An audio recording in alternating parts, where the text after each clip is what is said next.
Terkait pelarangan mudik bagi ASN, TNI, Polri, karyawan swasta maupun pekerja mandiri dan masyarakat pada Idul Fitri tahun 2021 dalam rangka memutus penyebaran wabah COVID-19 yang dikeluarkan sesuai arahan Presiden beberapa waktu lalu.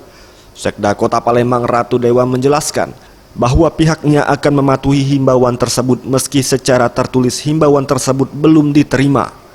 Penerapan sendiri akan dilakukan dengan pengawasan berjenjang di antara para ASN dan dilanjutkan ke dalam rapat untuk menentukan hukuman disiplin bagi ASN pelanggar. Kendati untuk sementara ini akan mengacu pada himbauan tersebut, pihaknya masih akan menunggu aturan yang dikeluarkan oleh BKN dan Kemenpan RB yang biasanya akan dikeluarkan pada H-7 Idul Fitri. Barulah akan diputuskan apakah ASN diperbolehkan mudik ataupun tidak.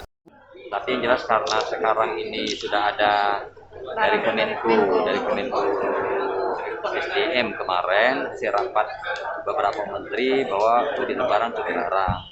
Nah itu juga harus kita patuhi dan harus kita taati, maka pengawasannya harus berjenjang. Tim Liputan Sriwijaya TV.